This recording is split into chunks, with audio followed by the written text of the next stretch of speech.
Eddie Jakru was born as Abraham Jacobowitz in Leipzig, Germany in the year 1920. He grew up as a Jewish child in Germany.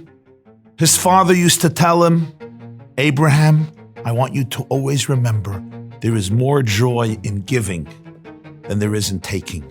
In 1938, on Kristallnacht, Eddie was beaten by 10 SS soldiers almost to death. He was sent to Buchenwald. He escaped Germany and went to Belgium.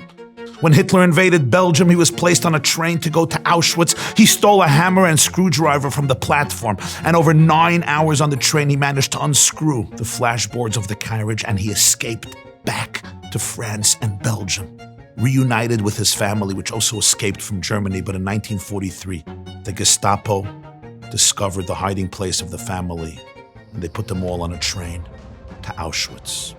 Dr. Mengele sent both of his parents to the gas chambers immediately. Eddie was sent to work. He was one of the few Jews who managed to escape the death camp, but then he was shot in the forest by a Polish farmer. He realized he had no choice but to return. He returned back to Auschwitz. A Jewish doctor took the bullet out of his calf, and then he was placed on the death march in January 1945. After a few days with no food and no water, Eddie realized he will not be able to continue, and if you stopped, you got a bullet in your head. He noticed a ditch. He managed to escape into the ditch, and he survived in the ditch for 6 months on raw snails. He was poisoned by the water flowing through a nearby creek. He couldn't stand anymore. He was deathly ill. He crawled to the nearby road, hoping that a Nazi soldier would detect him, shoot him, and take him out of his misery. But he saw an American tank. And the US soldiers lifted him up, put him in a blanket, sent him into the hospital. They didn't think he would survive, but he did. 6 weeks later, he was out of the hospital. He bought a ticket to go back to Brussels, hoping maybe somebody of his family survived. He found his sister Henny. She also survived Auschwitz. A few months later, he met another young Jewish woman, a survivor, by the name of Flora. They got married. They relocated to Sydney, Australia. In 1950, their first child was born. And Eddie describes how till then he was bitter and angry and depressed. But when his child was born, my happiness came back to me in abundance, and I made a decision. I'm going to live a happy life full of gratitude and kindness. I'm going to be polite and sensitive and compassionate and empathetic, and I'm going to help bring kindness to the world. Last year, Eddie celebrated his 100th birthday. And following that birthday, he decided it's time to write a book. He published his first book, and he titled it The Happiest Man on Earth. It became an international bestseller. One story of that book touched me so deeply. It was shortly after the Holocaust.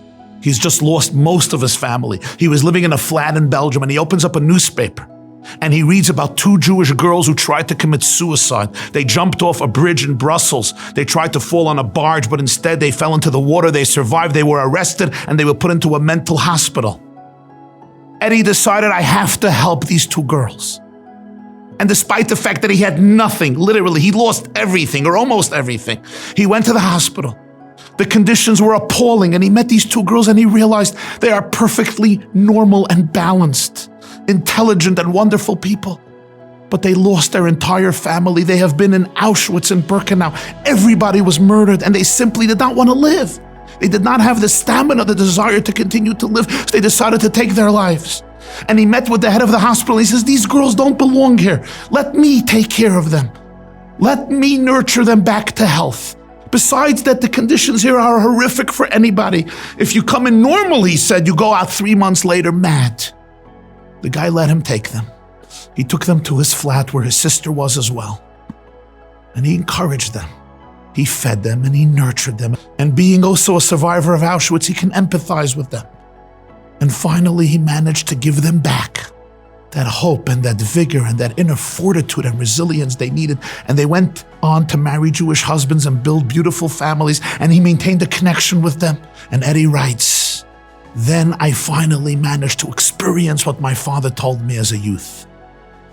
Abraham, there's much more joy in giving than there is in taking.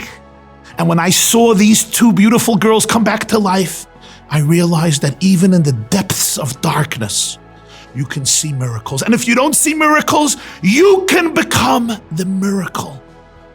And you can create the miracle by giving life and hope and kindling a flame of love and faith in the heart of darkness. Just a few weeks ago, Abraham Jacobowitz, Eddie Jaku, returned his soul to its maker.